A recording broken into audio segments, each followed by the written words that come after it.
Intermediate की पढ़ाई के बाद मुकुंद ने श्री युक्तेश्वर जी के आशीर्वाद से श्री रामपुर में स्थित कॉलेज में ही 4 साल के डिग्री कोर्स में दाखिला ले लिया। श्री युक्तेश्वर जी मुकुंद के नए कमरे में पहली बार आए तब उन्होंने ये बात कही, कई वर्ष पहले ठीक इसी कमरे में जहाँ तुम अभी रहते हो, एक मुस्लिम चमत्कार प्रदर्शक ने मेरे समक्ष 4 चमत्कार दिखाए थे। उस फकीर का नाम अफजल खान था। एक हिंदू योगी के साथ अनायास भेंट हो जाने के फलस्वरूप उसे असाधारण सिद्धियां मिल गई थीं। अफजल के बचपन में पूर्वी बंगाल के एक छोटे से गांव में एक दिन एक धूल धूसरित सन्यासी ने उससे पानी लाने की याचना की।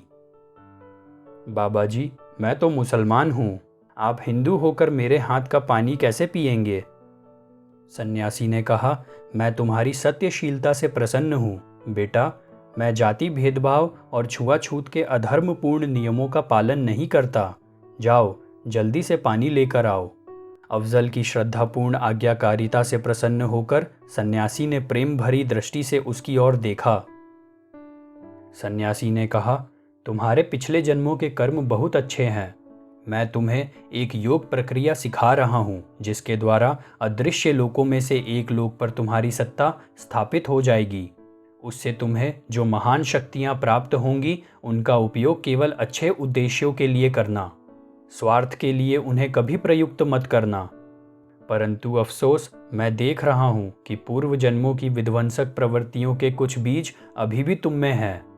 उन्हें अब नए बुरे कर्मों से सींच कर अंकुरित मत करना। विस्मयचकित बालक को एक जटिल प्रक्रिया समझा देने के बाद महात्मा अंतर्धान हो गए। अफजल ने 20 वर्षों तक निष्ठापूर्वक उस योगिक प्रक्रिया का अभ्यास किया। उसके चमत्कारिक कृतियों की ख्याति फैलने लगी। अपने गुरु की चेतावनी को भूलकर अफजल ने अपनी शक्तियों का दुरुपयोग करना आरंभ कर दिया। जिस किसी वस्तु को वह एक बार उठाकर वापस रख देता, वह शीघ्र ही ऐसे अदृश्य हो जाती कि फिर उसका अता पता लगाना संभव ना होता। समय समय पर वह कोलकाता में जवाहरात की बड़ी बड़ी दुकानों में खरीदारी के बहाने पहुंच जाता।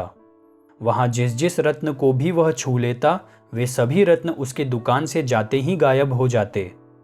इन कारनामों से हाहाकार मच गया। बंगाल के जोहरी और टिकट बेचने वाले बाबू व्याकुल हो उठे।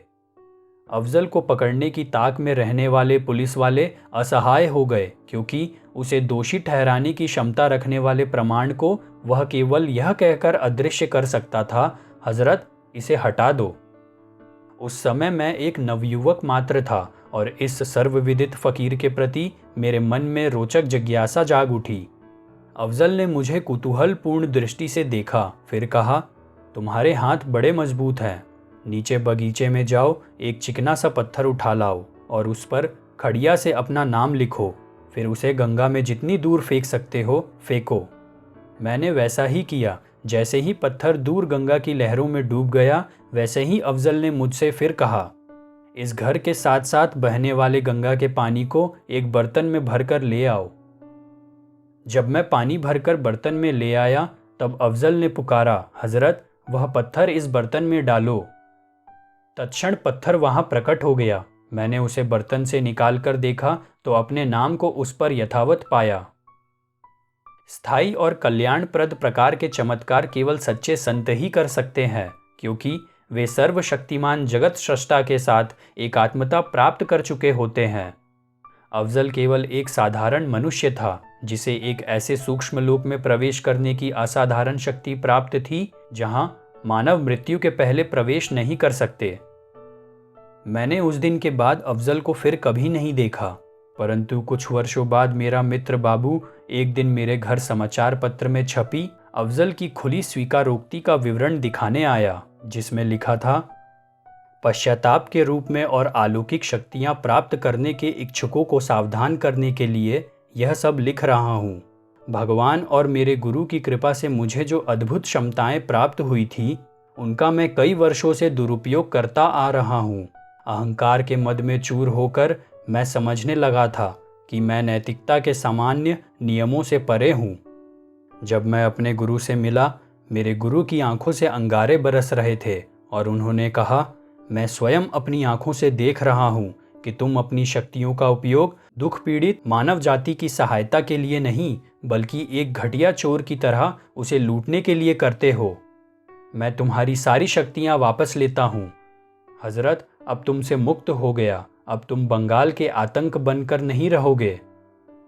मैं सुबकते हुए गुरुजी के चरणों में गिर पड़ा। मैंने कहा, मेरे पूज्य गुरुदेव, मेरी लंबी नींद को तोड़ने के लिए आप आए, इसलिए मैं आपका शुक्रगुजार हूँ। मैं आपसे वादा करता हूँ कि मैं अपनी सारी सांसारिक महत्वाकांक्षाओं को त्याग कर भगवान का ध्यान करने के लिए पर्वतों में चला जाऊंगा और आशा करता हूँ कि इससे मेरे पाप भरे अतीत का प्रायश्चित हो जाएगा। आध्यात्म के मार्ग पर निःसंकोच चमत्कारिक शक्तियां तो प्राप्त होती हैं, मगर एक साधक को यह नहीं भूलना चाहिए कि प्रभु प्राप्ति से बड़ा कोई लक्ष्य नहीं।